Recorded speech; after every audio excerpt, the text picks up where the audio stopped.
Aces like the US, Canada, the UK, or Australia, polite disagreement is very normal. People expect different opinions. What matters is the tone, the words, and the attitude. So let's imagine a simple situation. You're talking to a colleague, and they say, I think we should finish this project today. But you think it's not realistic.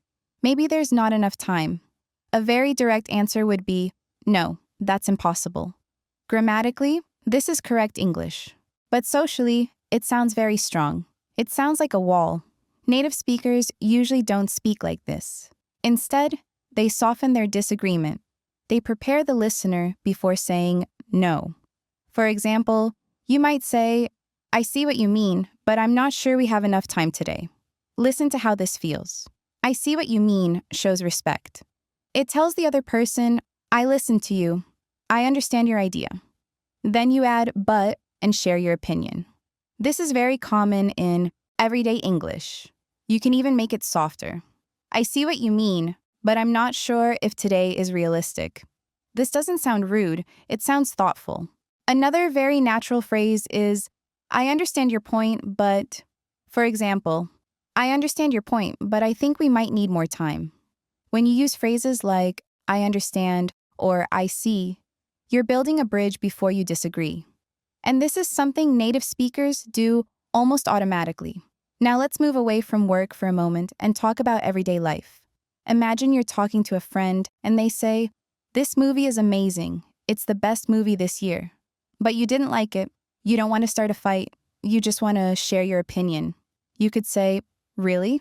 I didn't enjoy it that much. Or, it wasn't really my favorite, to be honest. Notice how these sentences focus on you, not on the movie. You're not saying, the movie is bad. You're saying, I didn't enjoy it. This is very important. English speakers often use personal language to disagree politely. You might also hear phrases like, for me, or personally. For example, personally, I felt the story was a bit slow. This sounds calm and respectful. I remember once I was at a dinner with friends and we were talking about travel. One friend said, I think traveling alone is boring. And I completely disagreed because I love traveling alone. But instead of saying, no, you're wrong, I said, that's interesting. For me, traveling alone feels very freeing. And the conversation continued in a nice way. No tension, no awkward silence. This is the power of polite disagreement.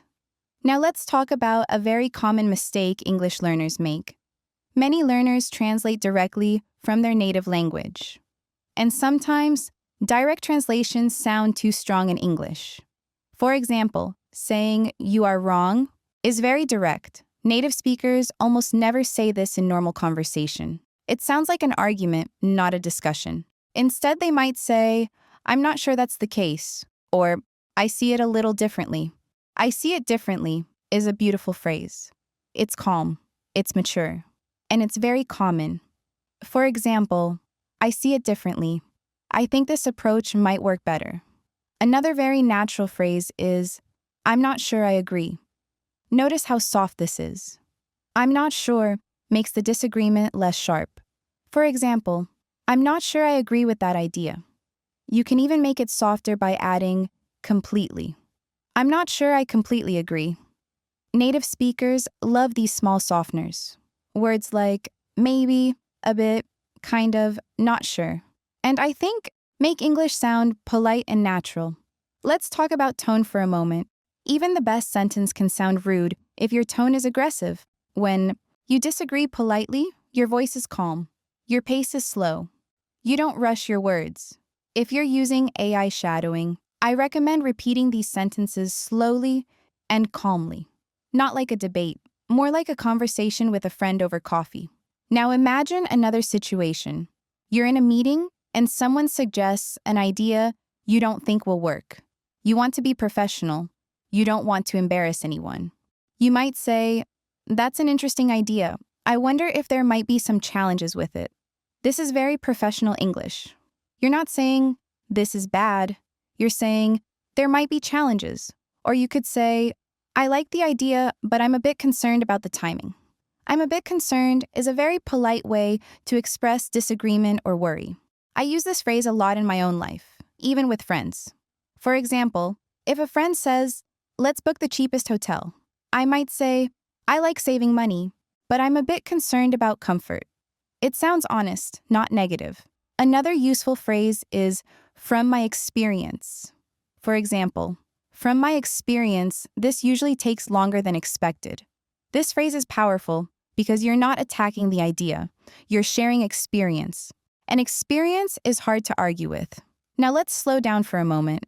If you're listening for shadowing, you can pause after sentences like these and repeat them out loud.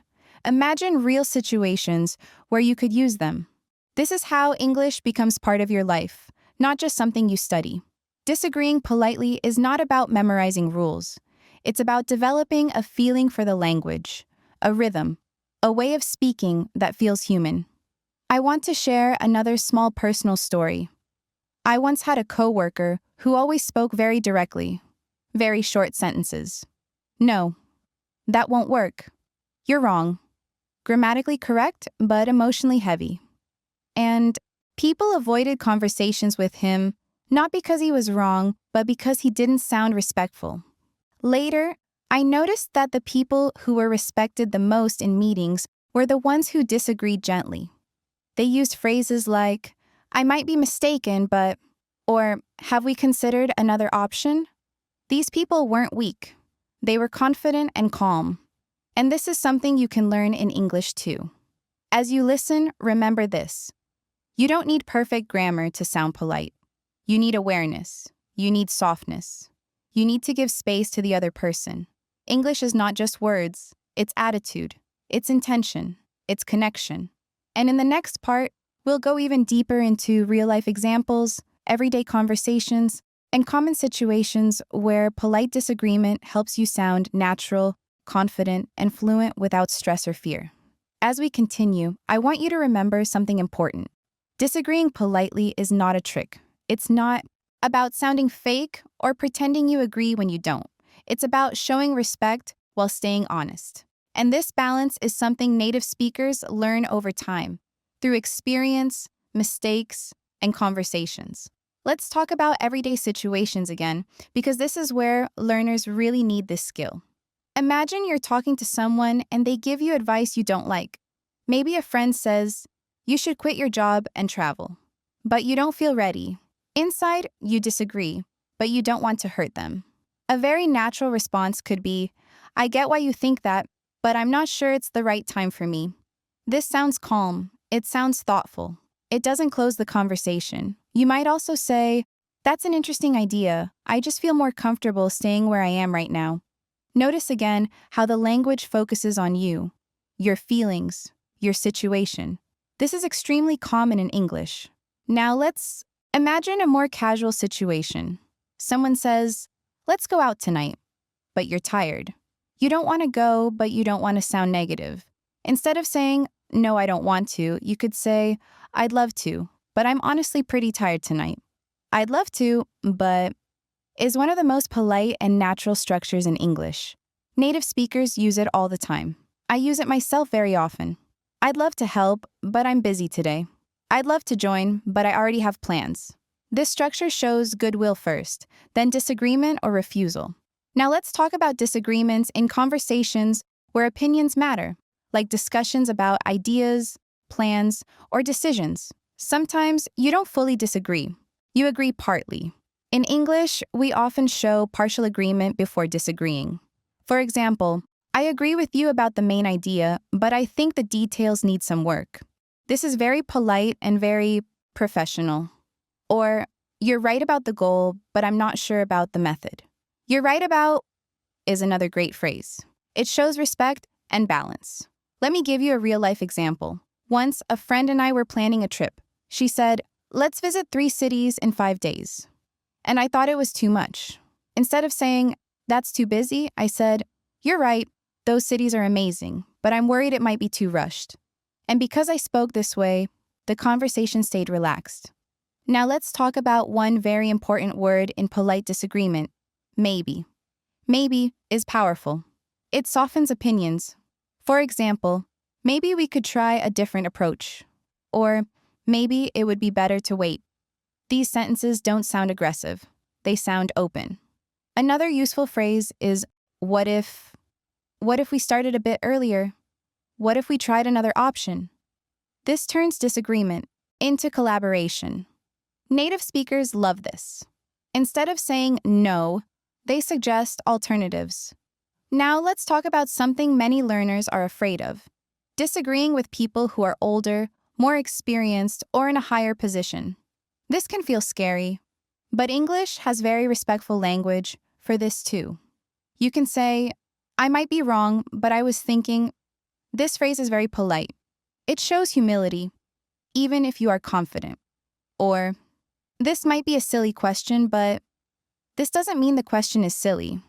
It's just a polite way to enter disagreement or doubt. I remember when I was younger, I used this phrase a lot at work. It helped me speak up without fear.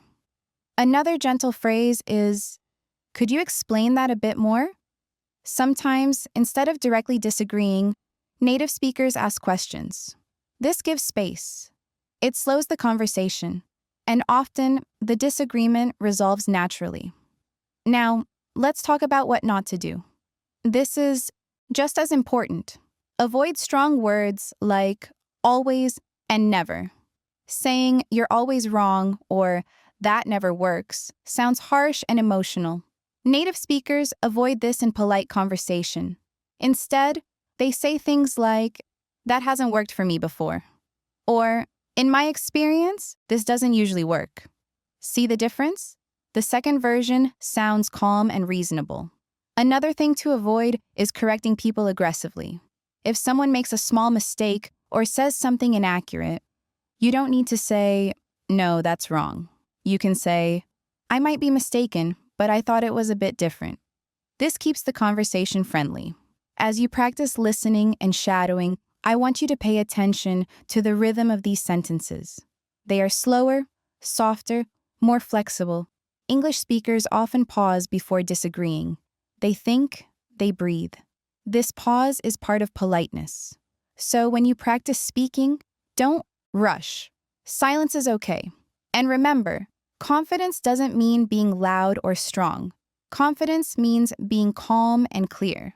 Disagreeing politely is a sign of emotional intelligence. And when you learn to do it in English, people will respect you more, not less. If you're listening to this while learning English, I want you to know something.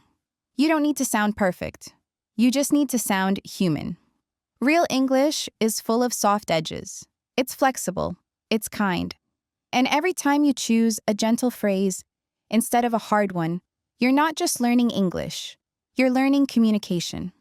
If this podcast helps you feel more confident, more calm, and more natural when speaking English, please support the channel.